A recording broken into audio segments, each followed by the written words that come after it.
పొన్నం ప్రభాకర్ నాకు పాత దోస్తు సార్. 2009 నుంచి మేము దోస్తులం సార్.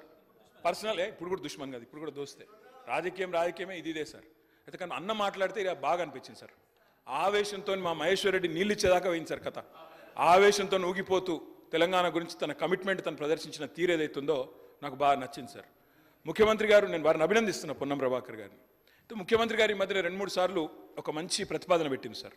నేను కూడా గౌరవనీయులైన ముఖ్యమంత్రి గారికి, గౌరవ రాష్ట్ర మంత్రి వర్గానికి ఒక ప్రతిపాదన పెడుతున్నా సార్.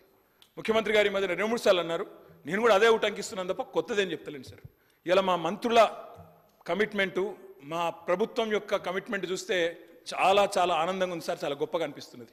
అందుకే దయచేసి ముఖ్యమంత్రి గారి నాయకత్వంలో బ్రహ్మాండంగా ఢిల్లీలోని జంతర్ మంతర్లో ఆమరణ దీక్షకు మొత్తం మంత్రివర్గం కూర్చోండి సార్. మేము అండగా ఉంటాం, మేము చుట్టూ కూర్చుంటాం, సచ్చేదాకా కూర్చోమనండి, మేము అండగా ఉంటాం. కేంద్రంతో కొట్లాడదాం.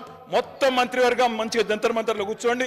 ఎమ్మెల్యేలు అందరం వస్తాం, ఎంపీలు అందరం వస్తాం, అందరం పోయి కూర్చుందాం, అంతూ చూసుకుందాం సార్. ఎందుకంటే ముఖ్యమంత్రి గారి మధ్యన ఒక్కసారి కాదు, రుణమాఫీ అంటే హరీష్ రావు దీక్ష చేయాలంటాడు, ఉద్యోగుల సమస్యలు నిరుద్యోగుల సమస్యలు అంటే నన్ను ఆమరణ దీక్ష చేయమంటాడు. అందుకే నేను అడుగుతా ఉన్నా సార్, మొత్తం కేబినెట్ కూర్చోండి, మేము అండగా నిలబడతాం, 1000 మంది వస్తాం. మీరు నిధులు తెచ్చుడో కేబినెట్ కు అంటే ఏం కావాలని నేను కోరుకోను సార్.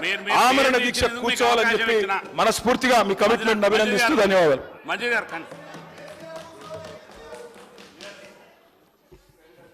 స్పీకర్ సార్, మా మిత్రులు పదే పదే దీక్ష గురించి ఉబలాట పడుతుండ్రు.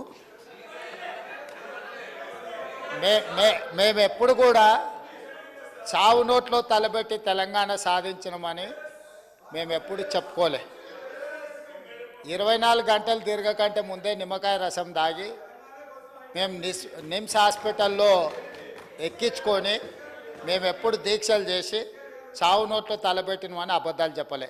రెండవది, 100 రూపాయలు పెట్టి పెట్రోల్ కొనుక్కున్నాం కానీ 10 పైసలు పెట్టి అగ్గిపెట్టే కొనుక్కోక డ్రామా చేయడం ద్వారా శ్రీకాంతాచార్యని, ఓ ఈశాన్ రెడ్డిని, ఓ యాదయ్యను మేము బలి కొనలే.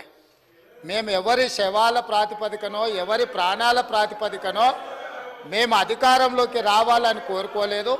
కోల్పోయిన అధికారాన్ని మళ్ళీ ఇతర ప్రాణాలను బలిచ్చి కుర్చీలో కూర్చోవాలని అనుకోవడం లేదు. అయితే తెలంగాణ రాష్ట్ర విశాల ప్రయోజనాల దృష్ట్యా అక్కడ కల్వకుంట్ల తారక రామారావు గారు, ఇక్కడ తన్నీర్ హరీష్ రావు గారు దీక్ష గురించి ప్రతిపాదించారు. తప్పకుండా జంతర్ మంతర్లో చంద్రశేఖరరావు గారిని రమ్మనుండ్రి. చంద్రశేఖరరావు గారు, నేను ప్రతిపక్ష నాయకుడిగా చంద్రశేఖరరావు గారు, సభాపక్ష నాయకుడిగా నేను తెలంగాణకు నిధులు తెచ్చుడో అవసరమైతే సచ్చుడో తేలుద్దాం. మేం సిద్ధం.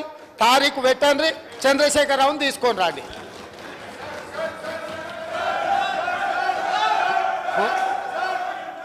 కోనమనేని సాంబశివరావు.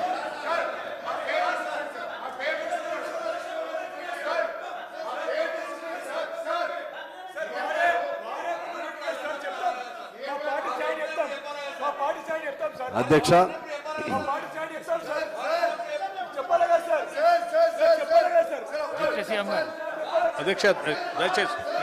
డిప్యూటీ సీఎం అధ్యక్ష, నేను కంక్లూడ్ చేయలేదు.